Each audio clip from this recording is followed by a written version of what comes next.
plan de gobierno de Keiko hace referencia a la flexibilización de las relaciones laborales. Y ya las relaciones laborales en el Perú se encuentran bastante flexibilizadas justamente a partir del primer gobierno de Alberto Fujimori.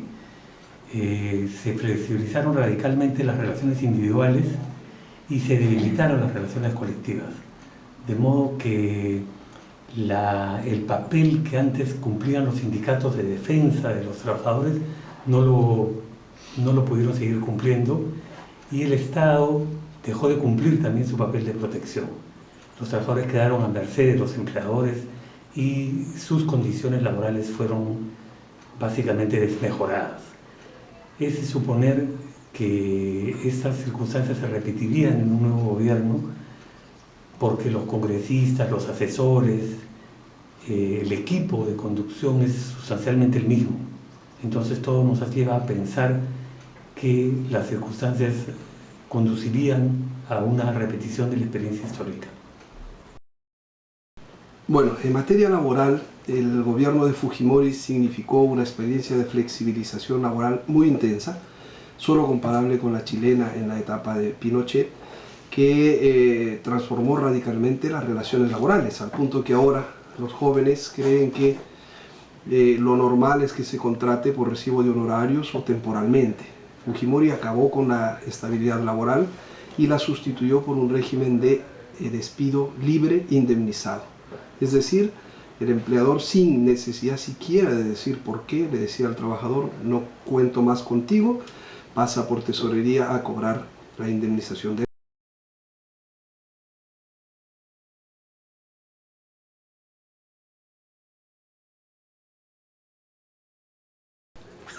Bueno, Keiko Fujimori repite en todo momento que ella no es su padre, lo cual obviamente es así, pero ella es políticamente lo mismo que su padre, porque para empezar, en todas sus declaraciones ella habla de el fujimorismo y los fujimoristas, y yo asumo que los fujimoristas son aquellos que apoyan a Alberto Fujimori originalmente, y a Keiko por ser precisamente Fujimori, como su hermano Kenji es congresista porque también se apellida Fujimori. Es decir, es un clan familiar que, como todo clan mafioso, tenían que escoger para la sucesión precisamente a la hija del dictador, del autócrata, y no a otros líderes mucho más preparados que tiene el fujimorismo.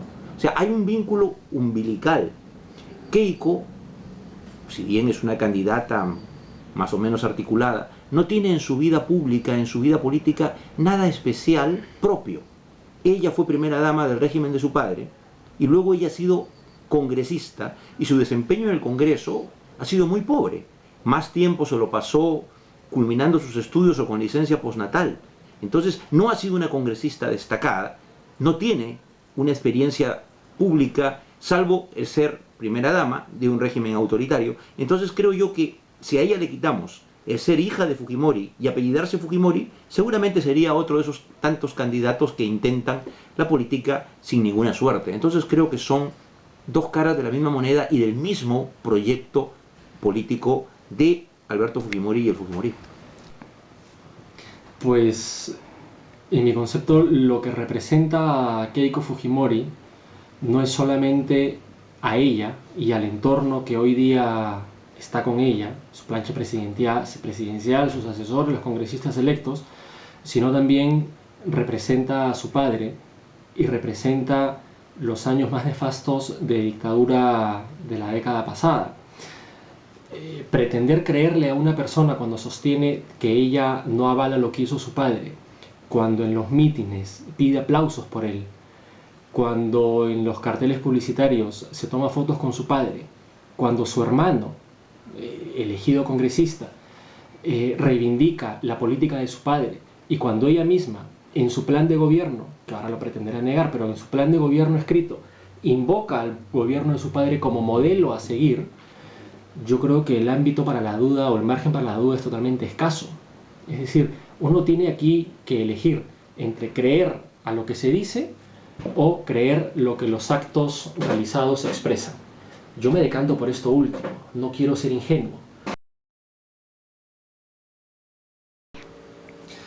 Pues, claro, un eventual gobierno de Keiko Fujimori implicaría un gravísimo riesgo de regresar al autoritarismo y a la ausencia de democracia, y ya solo ese riesgo es para mí motivo suficiente para no votar por ella.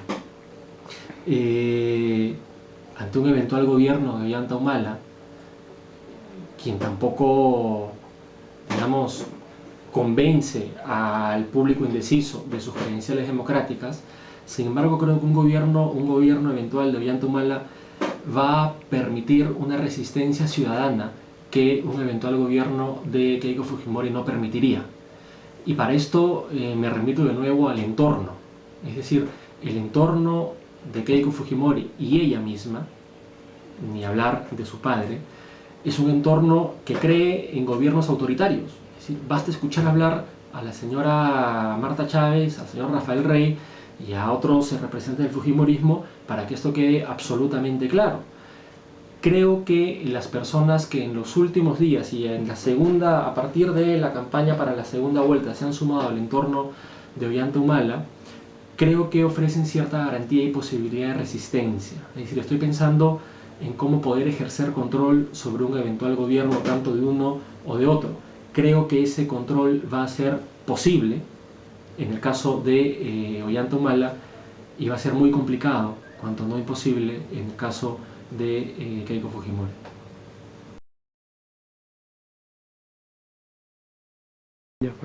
Bueno, la situación de empate técnico que tenemos ahora lleva a que aquellas personas que en la primera vuelta no votamos por Ollanta Humala nos veamos en la situación de definir entre un proyecto que existió, se llevó a cabo y consideramos que fue absolutamente inadecuado para mantener unas relaciones laborales justas y armoniosas, y otro que trata de recuperar esos equilibrios. Desde esa perspectiva, creo que en la segunda vuelta tenemos que optar y buscar aquello que pueda resultar más cercano a la construcción de un modelo democrático de relaciones laborales. Sin ninguna duda. Voté por Ollanta Humala en la primera vuelta y lo haré en la segunda. Creo que hay imperativos morales, imperativos éticos e imperativos político-democráticos que nos llevan y debe llevar a cualquier persona que cree en el Estado de Derecho, cree en el derecho, cree en la democracia y los derechos humanos, a oponerse activamente a la posibilidad del retorno del fujimorismo al gobierno de nuestro país. Porque el fujimorismo encarna una concepción autoritaria que busca instrumentalizar el poder para beneficiar esencialmente a los grupos más importantes de poder en el país y manejar a la población con una especie de lógica de pan y circo, regalando cosas con un criterio clientelista, es decir, aprovechando la necesidad de la gente, pero transmitiendo mensajes cultural y políticamente muy pobres. Y además, votar por el fujimorismo significaría reivindicar aquel régimen corrupto y violador de los derechos humanos, darle una nueva oportunidad, y como imagen, como país, sería difícil entender que un país que condena a un dictador por sus crímenes reivindica a su hija, que no es otra cosa que su producto. Yo estoy seguro que hay personas que tienen dudas de votar o apoyar a Ollanta Humala, pero creo que incluso esas personas tienen que saber que a veces en la vida nos pone en la disyuntiva y hay que optar. Y optar significa en este momento no permitir el retorno al fujimorismo. Para nuestra universidad, para nuestra libertad académica, para nuestra libertad de cátedra, para una universidad que ha tenido al rector y presidente de la Comisión de la Verdad, seríamos fácil y directo blanco del rencor y la venganza fujimorista, en colusión seguramente con otro tipo de personas que quieren intervenir en nuestra universidad para que en ella no exista la libertad académica. Es decir, el fujimorismo, la acción de Monseñor Cipriani y otros intereses judiciales deberían ponernos en alerta a los miembros de la comunidad universitaria de la PUC. Yo voy a votar por Humala porque creo que con los sucesivos compromisos que ha asumido frente al país, cada vez más concretos y precisos, me genera la confianza necesaria para emitir un voto por él.